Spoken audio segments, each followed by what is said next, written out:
Marcus is like, okay, we done? Is it my turn? Is it my turn? Hurry up and read ads so we Talk can about get editing to for time.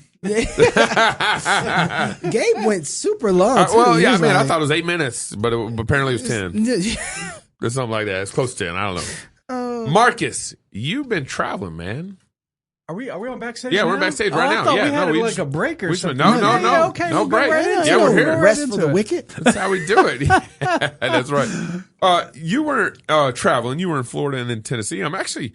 Yeah. You went to Florida Texas, too. to do a pitch. Yeah, I was stuck in Texas, unfortunately. Yeah. I was more interested about your Tennessee event than your pitch event in Florida. What happened? You guys you and Jason decided to put on like this creators artist event in Tennessee? Yeah, it was really random. So one of the things that we've been having a lot of success with is really just attracting the attention of artists and filmmakers into what we're doing with Loor.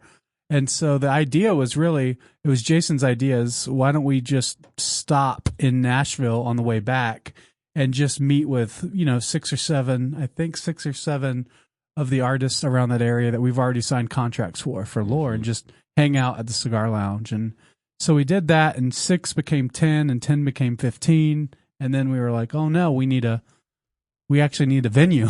Yeah. Because the cigar lounge is can't just do a public place anymore. Yeah, we can't do it.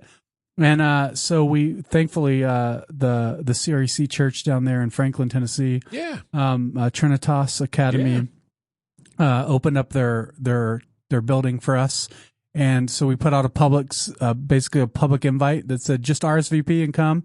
And we had 55 artists and filmmakers who work in the conservative film industry. All of them, these guys are like high level folks. They came just to hear what we were doing, and just really, it was really great because you got to see really the heart of these artists to really make content that glorifies God, and they're just not given that opportunity to do that, right? So the typical faith-based film industry, faith-based media industry was all created, with Bibles, movies, and books, was all created for the 35-year-old soccer mom who shops at Lifeway Christian Bookstore. Right. And they're still pushing that audience, even though those bookstores are gone. Right.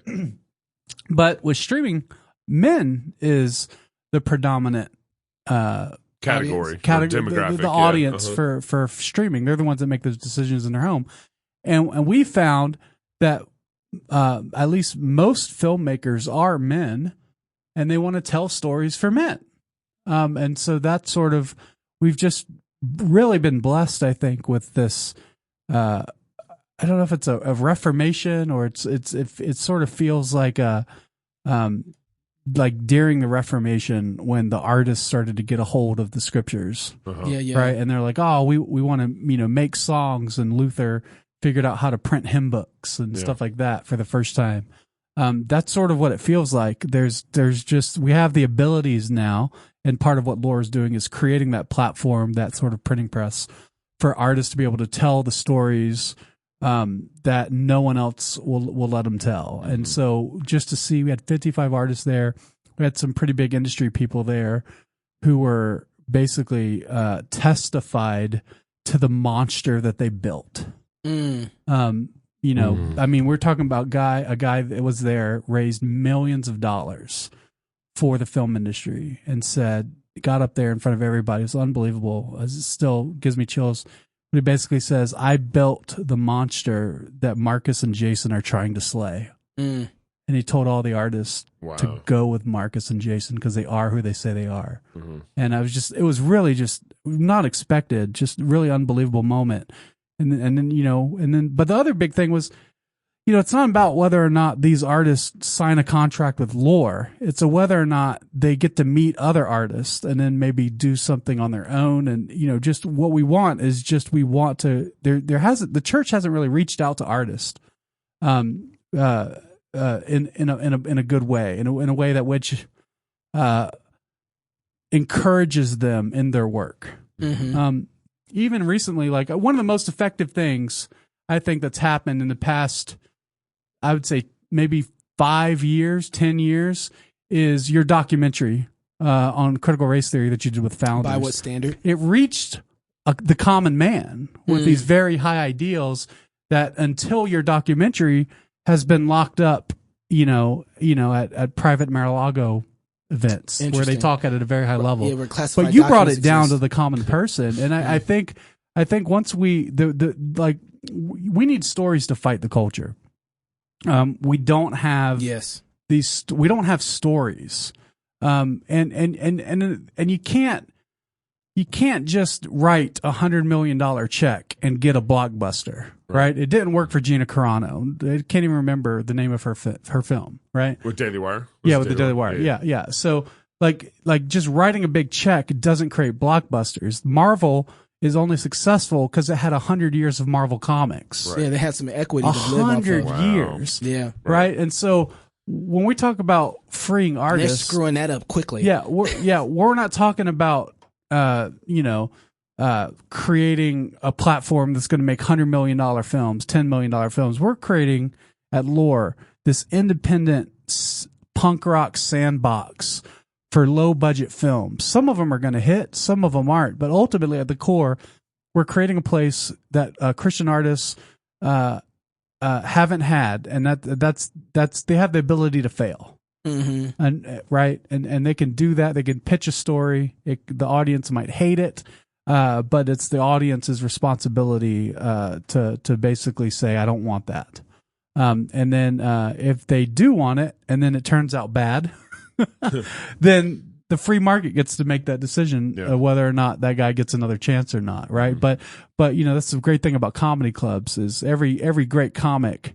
Even like Kevin Hart, he could fill a stadium. Yeah. But he still goes and performs in underground clubs to make sure the jokes work. It works. Yeah. Right? He has to have the freedom to bomb. Yeah. Right. And he chooses the right place to go bomb to. You don't want to bomb. That's right. I want to bomb in front of 50 folks, not 5,000. That's right. Yeah. Right. That's right. So that's why we're just creating this independent sort of art house. We're not trying to be the $100 million DailyWire streaming platform. We're just trying to be a smaller, low budget, and we haven't had that. Like Blumhouse? Yeah, exactly. Like Blumhouse sort of style. Like Blumhouse, for those that don't know that are watching, like Blumhouse was the ones that created these like B-rated horror movies. They know they're bad horror movies, but they're super low budget. Well, almost CB. Yeah, they're not. Yeah, they're bottom of the barrel. Also, Get Out. Get Out was high budget, wasn't it? That's $5 million. Oh, that's not bad. No, that's their model. Their model is to go somewhere between $1 and $5 million per film. Yeah, I was thinking more Troma. Troma was James. Who's the guy that's running DC? James Gunn now, right?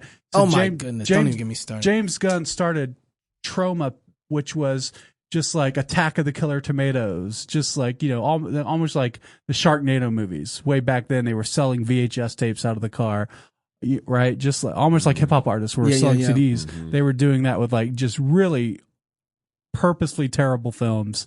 But they knew what they were. They knew they were low budget. They knew they were doing that, and it was a trauma that now James Gunn is. Is it James Gunn? Is that the name right? James Gunn, yeah. Yeah, okay. James Gunn is now head of DC for Warner Brothers, and which he's is a mistake. We can have that conversation. Yes, we can. But I'm just saying. Zack Snyder. My producer puts a thumb down for Zack Snyder. You won't even make a 30-minute commercial as good as Zack Snyder. All I'm saying is these story empires that we have take time to build. Granted. They take time and they take money and investment, of course. But what we need to start thinking in terms of stories is what's the 40, 50, 60-year plan, right? How do we teach complex theological doctrines using stories and parables that at least can get in the minds of the culture in such a way that when they actually hear the word of God, they're reminded of stories that help influence that. Because that's what the left is doing right now with like LGBT and diversity and all that. They stole our stories. They're preaching, like all that. I mean, they're absolutely worse than Pure Flix in how the left preaches leftism and wokeism and stories. It's way worse than what Pure Flix is doing. But they've built that for the past 50, 60 years, 100 years. Yeah, they've built that platform. to where now they can just like punch you in the face over and over again, and that's all there is. You kind of become numb. So one of the things I caught wind through the grapevine. You talked about at that meeting in Tennessee. You talked about the Trinity, distribution, and art. Yeah. Can you kind of give me your talk? Because I'm still working on it. So it's nothing like discussing the Trinity. Working through the Trinity. You might be a heretic.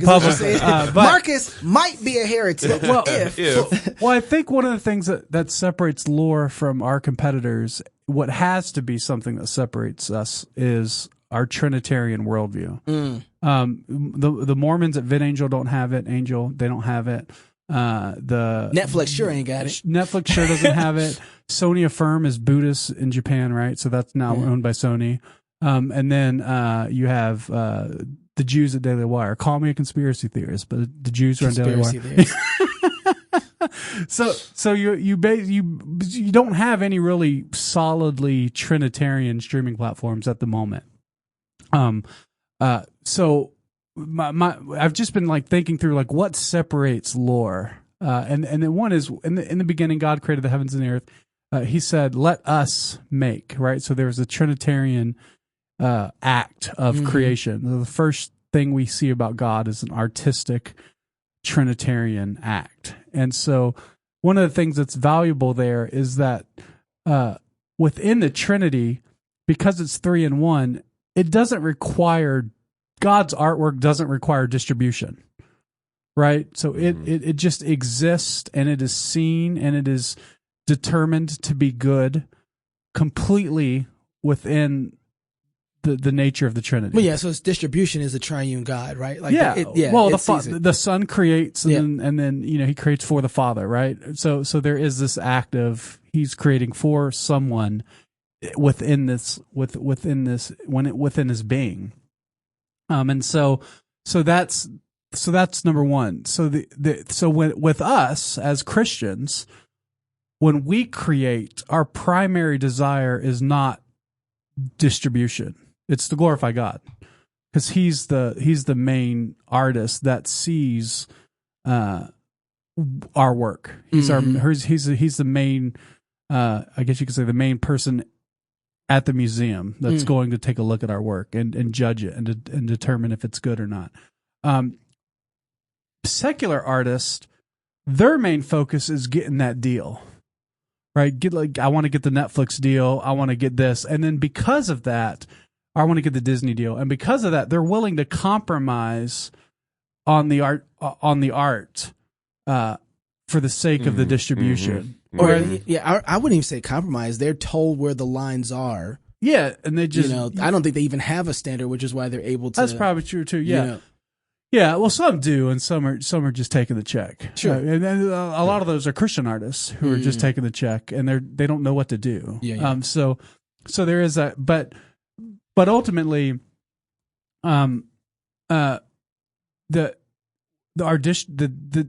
because Christians already have distribution, their focus is just to create the best piece of art possible. So what we want to do is create a platform that recognizes that God is the main audience, and because of that, it should free our artists to be able to make whatever they want. And when I say that, I'm not speaking in a 1970s hippie art sort of vibe where just or what's the Burning Man sort of art vibe where just do whatever you want, man, like that sort of stuff. What I'm saying is that as a Christian at Loor, we believe that Christians are going to make content that to the best of their ability glorifies God. So we don't have to give them a whole massive list of do's and don'ts. We can just say, go and make. Yeah. And we can trust them for that. We do have standards at Loor. Obviously, we have no nudity and no blasphemy laws. But every platform is going to have their own laws, right? Like a streaming channel like True Blue, for example, is all police-oriented programming, right? So they have their own laws too. Yeah. So we have our own laws, there's no nudity, no blasphemy. But ultimately, it's really just, we just want to see what happens when the artist is completely free to just tell the craziest, most ridiculous stories possible, but the stories that are on their heart. And because we've done that, we have signed some amazing contracts with artists like Chris Savino, who's producer and director of Powerpuff Girls and Dexter's Laboratory. The guy's built like $100 million brands. Doug Tenaple, we were just hanging out with Doug Tenaple the other night. Just and his projects. I mean, he was a showrunner for 100 episodes of VeggieTales on Netflix. He was the guy, right? And so he's the guy that actually made the non-woke version of VeggieTales, right? On Netflix, put it on Netflix. But so we have like really amazing talent, really amazing artists, and all we've said is just we can give you the hope of money, but the guarantee of freedom. And that's how HBO was built. Yep. That's how Cartoon Network, Adult Swim was built. All these major billion-dollar brands that are now just reduced to tabs on an app, right? They're just, we have 4 antenna TV channels again, right? We have Netflix, Disney. Yeah. Right. So and all these major MTV, they're just tabs on an app now. Yeah. And so now we have a really neat opportunity to create a distinct cable brand that over the next 20 or 30 years actually becomes a cultural staple. And that's sort of, I think we're going to do it. It's always been a fight, but it seems like right now, after that event in Nashville, it was like, oh, we're really onto it. And investors follow the artists, right? That's what they do in New York City. That's how they built Tribeca.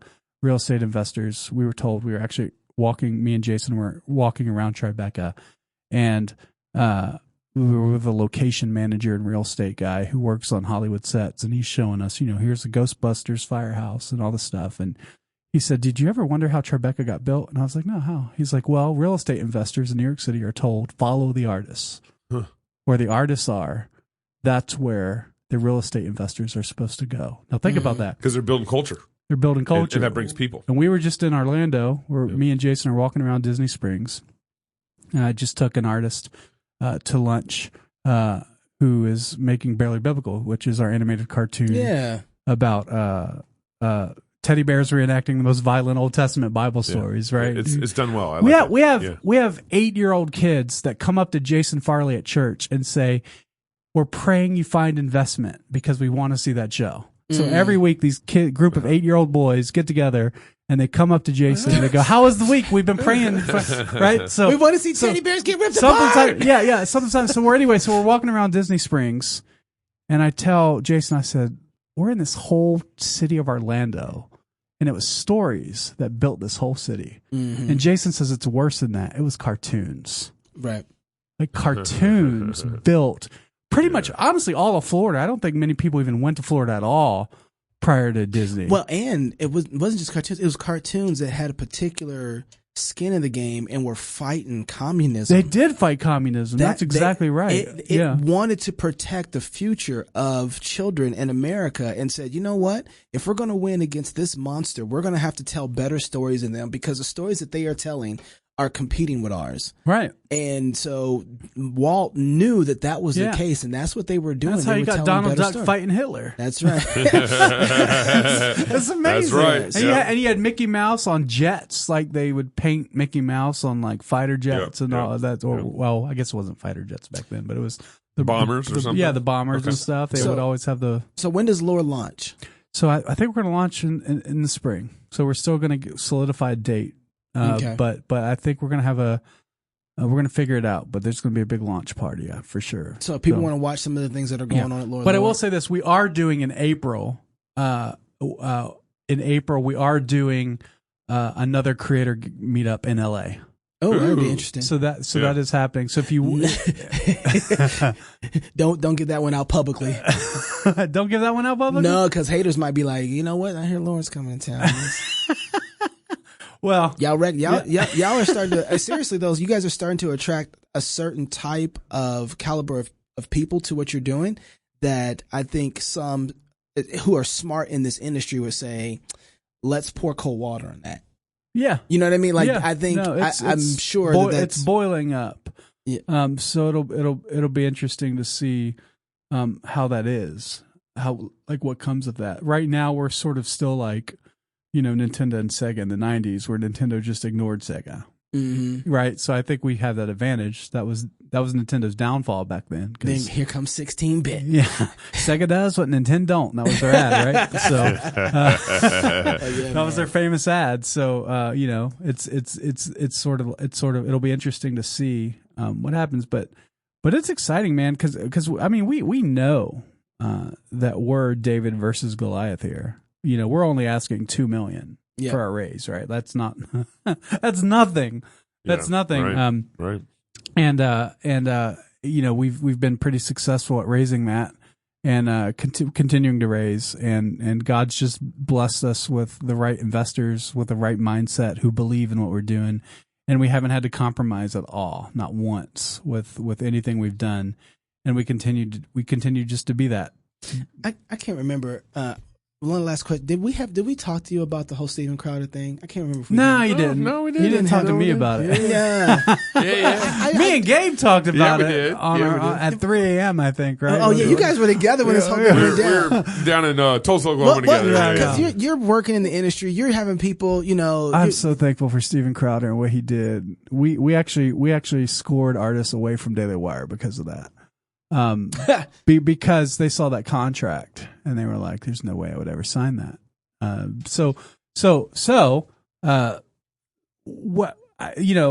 think we could. I mean, obviously, whether or not it was moral for him to release that sort of stuff or not, I think it just depends on whether or not you see Daily Wire as an enemy or not.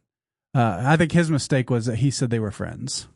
If he would have just come out and said, "Look, these people are enemies. They are not on the same team, and they're crushing everybody." Well, he wasn't gonna come out and say nothing, but they had to say it was us.